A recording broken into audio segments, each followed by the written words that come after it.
Hey everyone, it's me, Garrett. This episode contains some harsh language, descriptions of violence, and a reference to sexual assault. Please listen carefully. Every fight I've picked online has been because of my kids. It's my kid. That was the motivating factor. Back in 2013, Renee DiResta was living in California. She was pregnant with her first child, and like a lot of expecting moms, she was spending a lot of time online getting ready. So the minute you find out you're pregnant, most women will go and will join what's called a birth month group.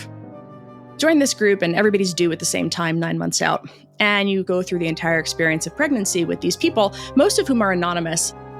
And inevitably, the conversation turns to vaccines. I do not see that there is ever an acceptable time to inject a known toxin, a known poison, a heavy metal into the body of a... These conversations become absolutely heated, awful, like mob pile-ons. No poison is safe. I think it's ridiculous we can't discuss a public health matter that impacts children on a parenting website. DiResta didn't know why at the time, but these fights were getting more and more common. The mid-2010s was an era of peak clickbait. Facebook was prioritizing posts that got people to click, like, and share. Posts that triggered people's emotions. From the BuzzFeed quiz, "Which ousted Arab Spring ruler are you?" Yes, that's real. To disturbing articles about kids who developed autism from vaccines. Content was going wildly viral, whether it was true or not. Amid all that, the anti-vaccine movement was growing, and its adherents were becoming more dug in than ever before. You can't just share the facts and say, hey, look, here's where the evidence is. That leads to a debate about, are the facts trustworthy? Are the institutions lying to you? Did they cover up the truth? You really start to see reality gaps where there is seemingly no way to bridge this gap. After she had her baby, DiResta watched as that gap widened even further online. And she noticed something else. Anti-vaccine advocates had learned how to maximize attention on social media. The incentives of the platform are often to go right to the vitriol, right to the attack, because that's what's going to get people off the sidelines to fight for the side that they want to. In other words, the meanest content got the most engagement. And more engagement meant more people would see the content. The anti-vaccine movement realized that if they were horrible on Twitter, they could mob other people out of the conversation. The tactics were working. The anti-vaccine movement was growing. And DiResta wanted to know just how much of it had made its way into the real world. A world where she would soon be sending her child to preschool. And I was actually sort of horrified by what I found. There are a lot of schools that just had very low immunization rates, particularly for measles. A couple of months later, there was a measles outbreak at Disneyland. With tens of thousands of visitors in close contact every day, the happiest place on Earth was an ideal place for the highly contagious disease to spread. The increase is tied to a decline in child vaccinations. At first, there were just a few infections of unvaccinated kids. But then, it spread like wildfire. There were stories of measles exposures at universities, stories of people being hospitalized with measles.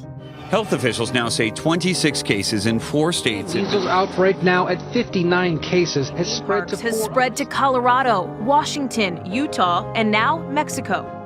A disease that had been eliminated back in 2000 was making a comeback. Doctors say this outbreak could be the worst in decades. And the virus was spreading fast, just like vaccine misinformation on the internet. All the anti-vaccine stuff that you see in social media spaces where parents spend their time, those beliefs actually had very real impact. It was really up to us to try to do something about them. DiResta formed a group with other pro-vaccine parents. They attended public hearings for SB 277, a California bill that would eliminate non-medical exemptions for childhood vaccines. And DiResta got to see firsthand how the online vitriol around the topic was moving into the real world.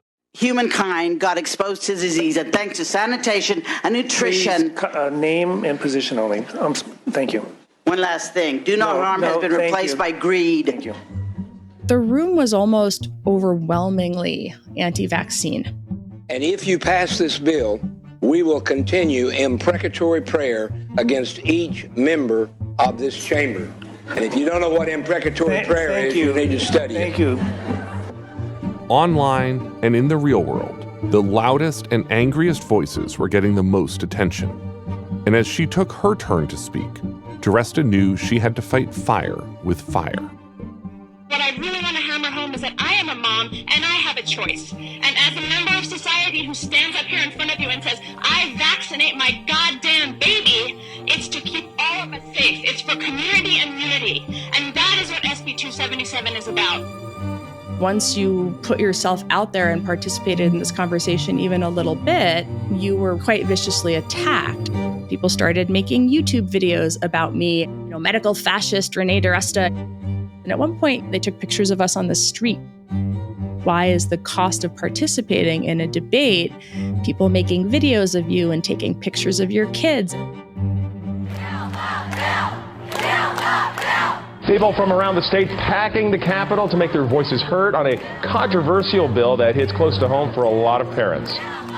As the fight over vaccines in California continued, the anti-vaccine movement metastasized online. This was now an issue of personal freedom, drawing in groups from all over the country, from parents and doctors to libertarians and right-wing militias. The Nazis force vaccinated the Jews. What are they doing now? They're force vaccinating our children. It was interesting to watch the political bedfellows that emerged around that time. As Eric said, I got kind of dragged kicking and screaming into this fight. Robert F. Kennedy Jr., now the Secretary of Health and Human Services, he winds up coming to California to fight on behalf of the anti-vaccine movement. All of the barriers that are meant to protect our children have been removed, and there's only one barrier left, and that's the parents. And he brings the Nation of Islam. There are policies being implemented right here in this house that will have generational impact. And that was just wild to see that. Even though polls showed 2 out of 3 Californians supported what the bill was trying to do, the angry mobs, online and in person, were feeding a false perception that a lot of Californians were against this bill. Ultimately, that perception wasn't enough. Emotions are running high at the state capitol today. Governor Jerry Brown has signed the controversial vaccine bill into law. Californians have spoken. No more deaths and no more fear. SB 277 passed in June of 2015, a year when the internet hit the apex of the viral age. The must-see video of the day, llamas on the loose in the valley. It was a year when we watched in awe as a pair of llamas ran free through the streets of Arizona. It goes by many names now: Llama Drama, Spit and Run, Llamageddon. A year when we argued passionately over the color of a striped dress. It's gold and white. Blue and black. But we were also fighting about serious things, like same-sex marriage.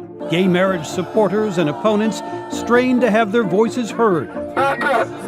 Back up, sir. And racial injustice. Black lives matter. Black lives are being killed by white police, lives. not white lives. Social media had begun a downward spiral of outrage and hate that was being amplified by algorithms, the sets of rules on platforms that decide what content you see. These algorithms had been trained on a basic fact of the internet. What made people angry made them engaged. As we scrolled and surfed, we were like frogs in a slowly warming pot, not noticing that the world around us was heating up, that society was becoming more divided over things we mostly used to agree on, like the value of science and democracy itself. I was very curious about how this had happened. How had we reached a point where that divide was as pronounced as it was? How did we get here? My name is Garrett Graff, and this is Long Shadow, Breaking the Internet. Episode 4, Enragement equals Engagement.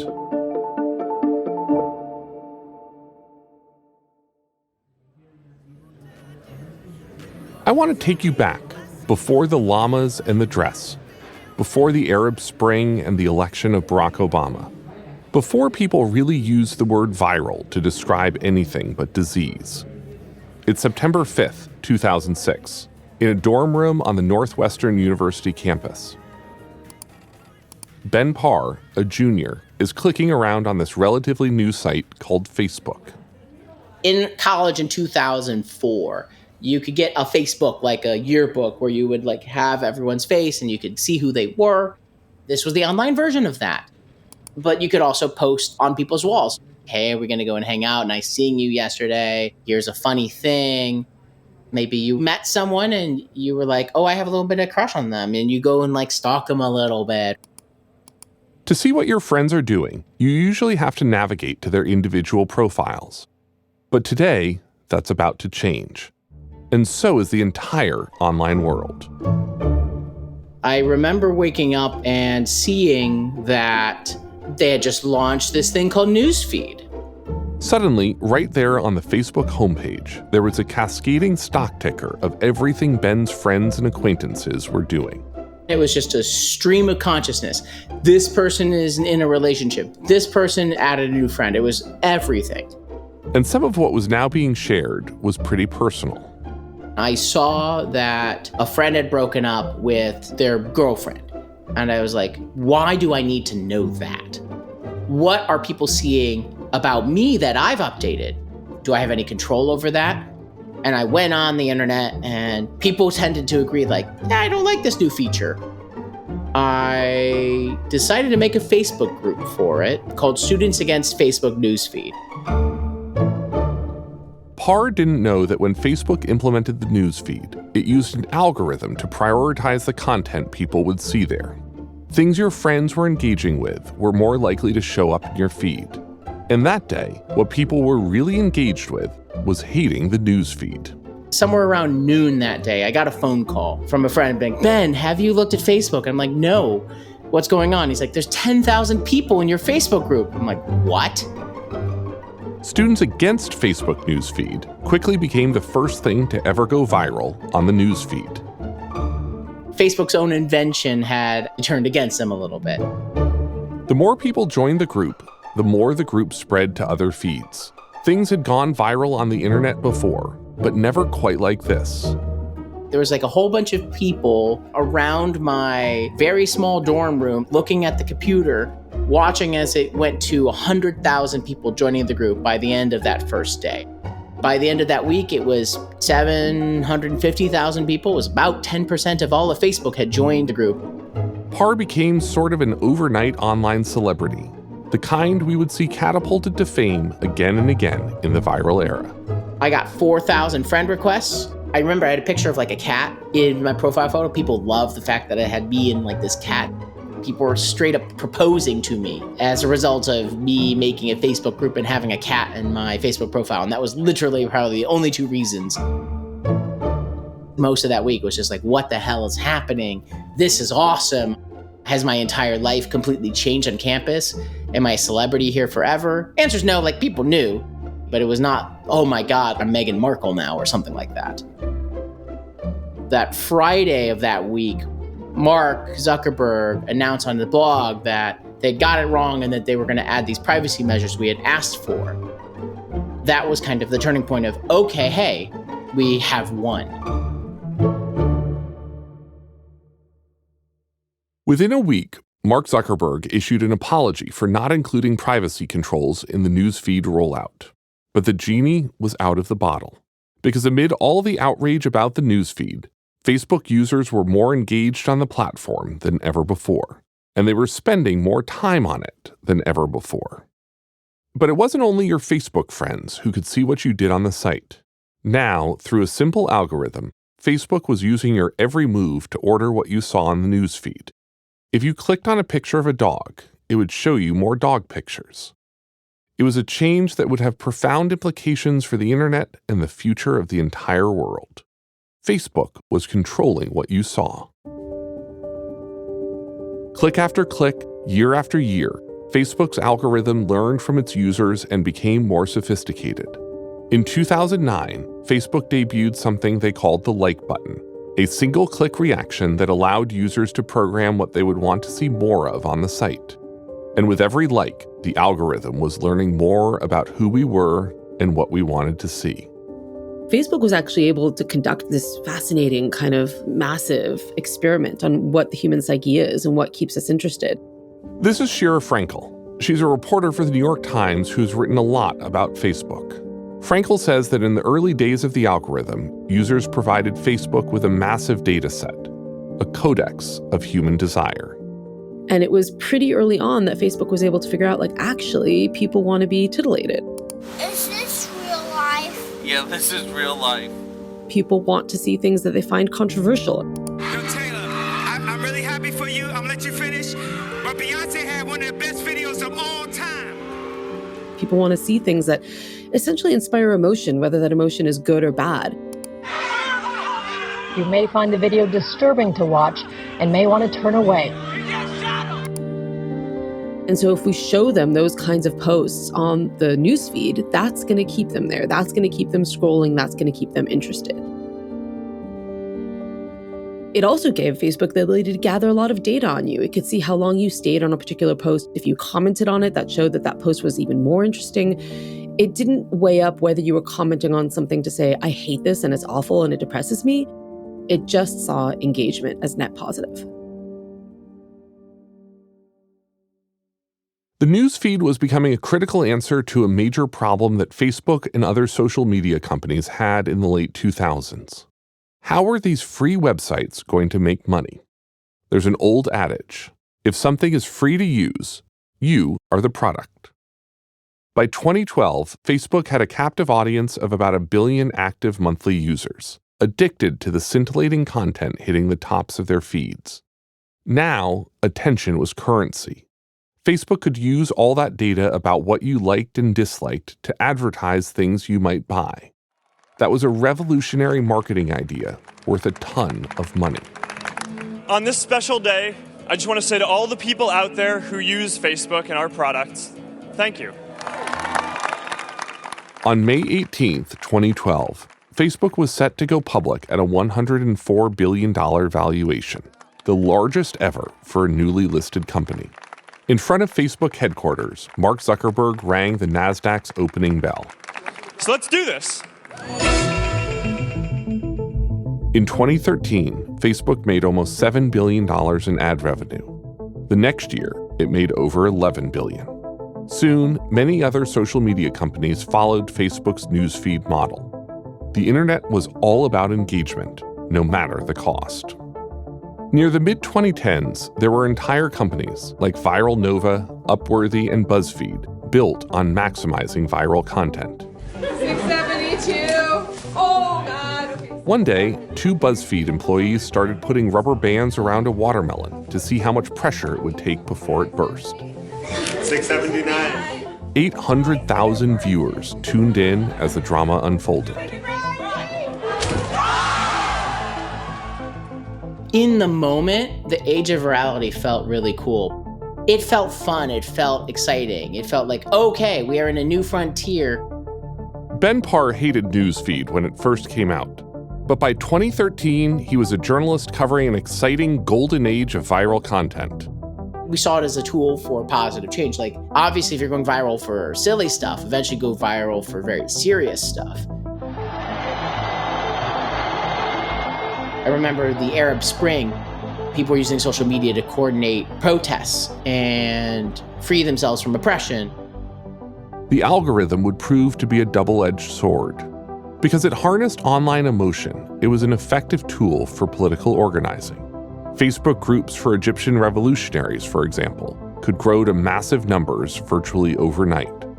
But so could conspiracy groups, hate groups, and anti-vaccine groups.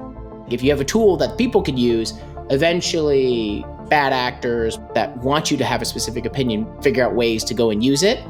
What ends up happening over time is the algorithm is so tuned in to engagement that scammers emerge who can very quickly figure out, like, oh, well, if I put something totally batshit crazy on Facebook, if I post that aliens have invaded the US government and are secretly controlling the Treasury Department, and 1,000 people comment on this and say that, this is absolutely insane, it doesn't matter.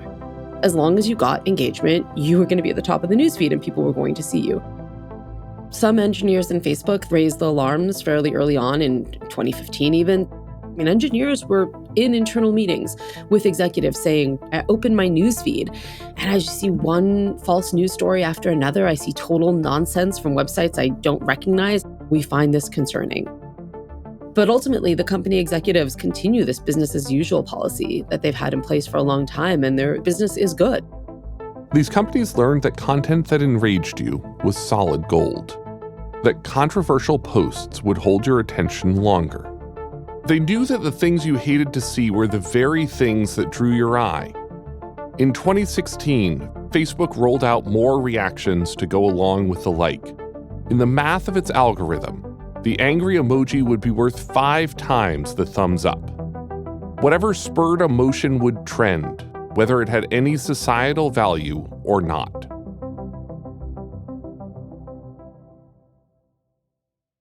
In 2015, around the time that social media was reaching the peak of the viral age, Renee DiResta, the vaccine advocate, started joining some anti-vaccine Facebook groups.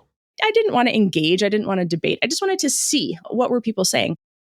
When I was in those anti-vaccine groups, I started getting recommended all sorts of other groups. It would show me things like Flat Earth. Those I totally joined because I thought people were kidding. And then you realize, no, they're not. They're serious. Although she had never expressed interest in these conspiratorial topics, Facebook's algorithm was leading DiResta deeper and deeper down the rabbit hole. It's looking at your similarities to other groups of people. And if you're in anti-vaccine groups that are deeply distrustful of the government, it makes sense that the recommendation would be people who believe that NASA faked the moon landing. Then it started getting into the weird stuff. And then it showed me chemtrails groups. The government is spraying us with chemicals at all times. We're being attacked in every dimension possible. They don't like the population of Earth, and they're trying to reduce it. They're always trying to reduce it. It recommended me Pizzagate groups and QAnon groups. The chair serves the master. Who is the master? Q. We're under attack. We're at war. It's QAnon. And as we saw with QAnon, that really begins to become a cult, and a violent one at times too. It was suggesting things that I had not ever proactively typed out. All the way back in 1997, Tim Berners-Lee, the inventor of the World Wide Web, predicted that the internet had the ability to cordon people off into bespoke little realities. You can get into a sort of cult with a few crazy fanatics. They can't climb out of it. They can't understand anybody who's not in it. When they bump into somebody else on the street, the only form of communication that is left is shooting them. What Berners-Lee imagined was only the beginning of the mess the algorithms were now creating. A world where each person's experience of the internet was personalized, where more and more people were self-selecting into echo chambers, filtering out dissent to strange and dangerous ideas with every like, dislike, retweet, and comment. These changes, driven primarily by profit, were breaking down communication, sowing division, and altering our sense of a shared reality. And it was all about to go horribly wrong.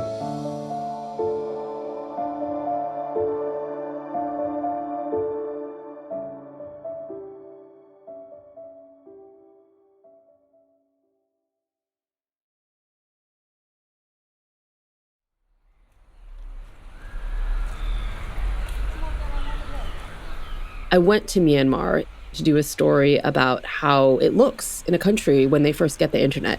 And we kind of thought it was going to be this happy story at the time. Back in 2015, Shira Frankel traveled to Myanmar, a Southeast Asian country roughly the size of Texas, whose 51 million people were just starting to use the internet.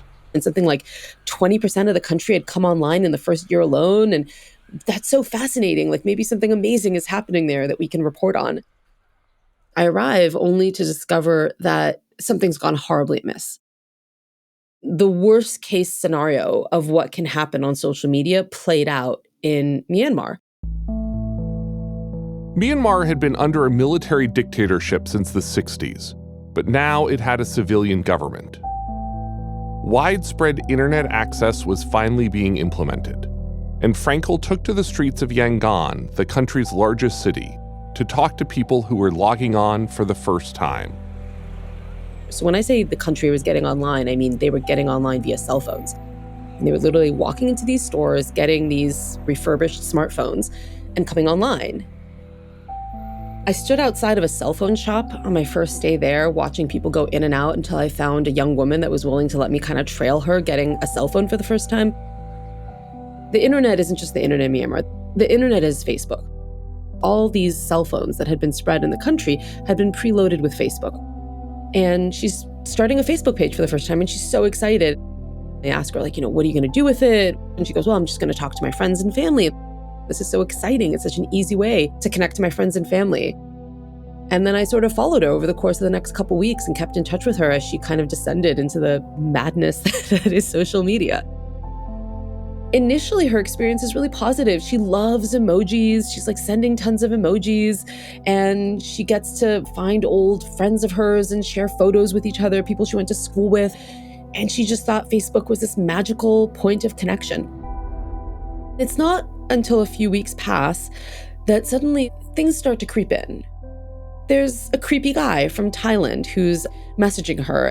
She doesn't say it's sexual harassment, but she's uncomfortable with it. She says, I don't know how he reached me. I don't like what he's saying to me. He's asking me things that make me uncomfortable. And I really don't like this part of the internet. I don't like that the strangers can find me. She was getting ads that told her that if she just bought this one type of pill from this specific pharmacy, it would help her lose weight. And when I looked into it with her, it was like a vitamin C tablet, basically. And so she was really, really quickly getting into the scams of social media, and she was getting confused by it. I remember sitting with her at one point and her saying, like, why, if you can use the internet for anything, do people use it to trick each other? As Frankel traveled around Myanmar, she realized that many people using Facebook had no technical literacy. They didn't understand, for example, that social media was full of false information and fake news. There's no guardrails here of anybody kind of sitting someone down and saying, be careful of what you see on the internet. It's not all real. None of that exists. And so you have these divisive figures taking control and spreading hate speech that goes incredibly viral. Around that time, a lot of people in Myanmar were seeing hate speech on Facebook. Hate speech targeted at a minority Muslim group called the Rohingya. The Rohingya had long faced harsh discrimination in the majority Buddhist country, and that hatred was now being amplified by viral content on Facebook. They quickly figure out that if you shock people, you can go viral. I vividly remember two videos. There's one which shows a woman on the ground, and there's a voice that's talking about how she's been raped, and you can't see her face, you can't see her, but there's some clearly Muslim-looking men standing around. And that was being shared along with a caption that said that these were Rohingya Muslim men who had raped a Buddhist woman. But in her reporting in Iraq and Syria, Frankel had seen that video before. It had been taken by the terrorist group ISIS.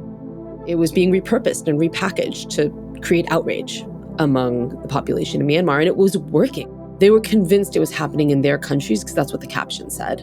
And they were furious. They were angry. You could see anger building against the Rohingya because of what they were seeing online.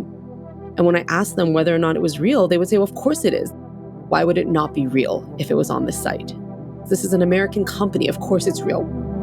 Frankel had heard that a lot of this anti-Rohingya material was coming from a Buddhist monk named Ashin Waratu, who at the time was being called the Buddhist bin Laden because he was at the forefront of spreading anti-Muslim hate speech.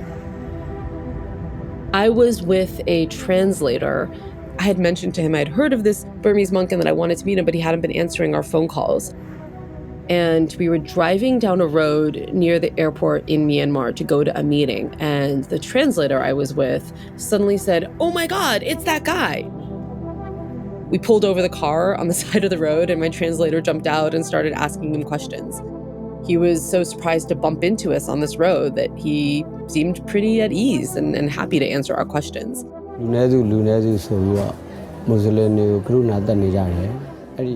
The monk hadn't been on the internet long, but he had already learned how to game the algorithm to spread anti-Muslim conspiracies and propaganda. I mean, he was very, very fast to figure out he could scam Facebook in this way. He had these offices where I think he had 4 or 5 people working for him running different Facebook accounts. He was very aware of what he was doing. He was, very blunt, in fact, that you could capitalize on people's ignorance of what social media was and spread an ideology. He had had these positions for years. His reach was limited by who he could talk to and, who could come to his sermons. All of a sudden, he had social media and he had this rapt audience of people on Facebook.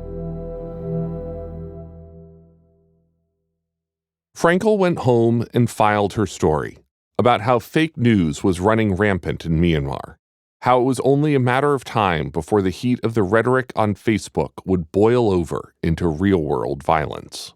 Facebook, I will note, because I went to them as a company and I said, look, this is happening. We're seeing a lot of hate speech in Myanmar. And they said, we don't know what you're talking about. You're grossly exaggerating the situation.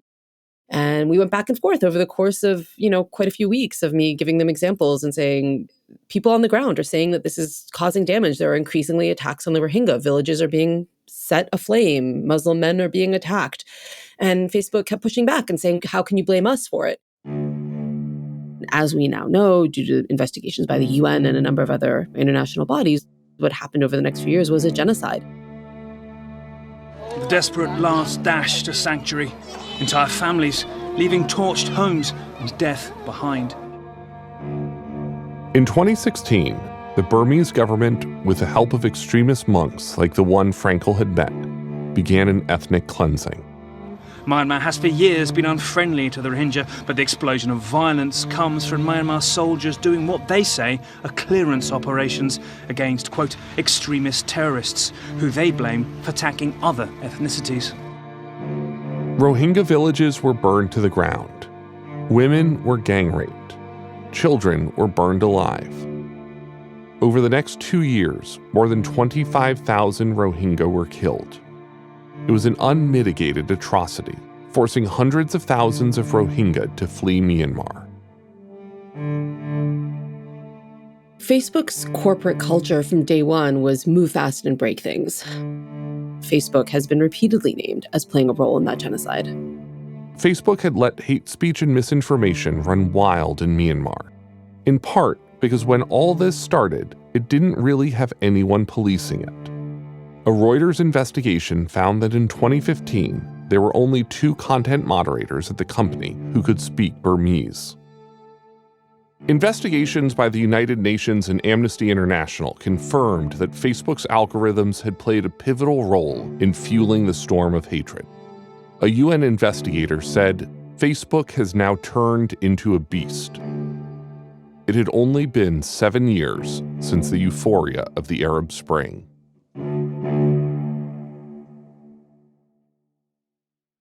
For many Americans, if the story of Myanmar made it to their news feeds at all, what happened there would feel like an aberration, another sordid story from the other side of the planet. How had social media inflamed divisions in Myanmar so quickly? There was a feeling that the same thing couldn't happen here. The truth is that in some ways, it already was. In America, too, the line between online and offline anger was blurring. Arguments over civil rights and police violence spilled from the Facebook page onto the streets of places like Ferguson, Missouri. What you're looking at is the aftermath of the grand jury deciding not to indict. Social media only seemed to be deepening the divide. Algorithms sucked us into battles over the state of the country. News feeds filled with disinformation, skewed statistics, and propaganda. And in all the chaos, some would see an opportunity. I haven't seen division like this in many, many years. Right. Mr. Trump, good morning to you. As Trump rose to power, America was as divided as it had been in recent memory. But we had little idea how vulnerable we were to the new power of social media.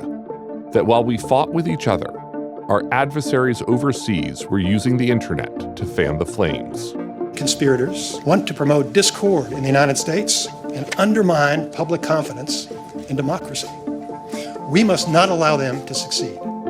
That's coming up on the next episode of Long Shadow, Breaking the Internet. If you want to know more about the history of Facebook, read Shara Frankel's book, In Ugly Truth, Inside Facebook's Battle for Domination, co-written with Cecilia Kang.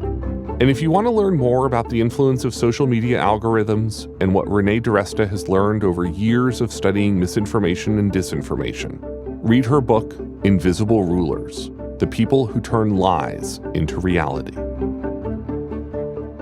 Long Shadow is a production of Longlead, distributed by PRX.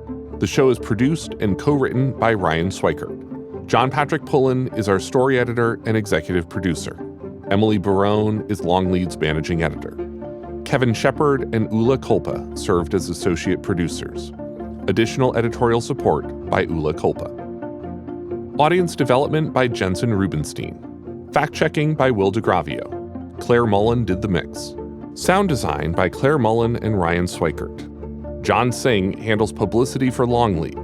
The Podglomerate provides publicity, marketing, and promotional support for the show. Music by Epidemic Sound and Marmoset. Cover art by Longlead's creative director, Sarah Rogers. Learn more about Longlead and subscribe to our newsletter at longlead.com. Episode transcripts and more are available at longshadowpodcast.com. If you're enjoying the show, spread the word and leave us a review on Apple Podcasts. It helps others find the show. I'm Garrett Graff, and thanks for listening.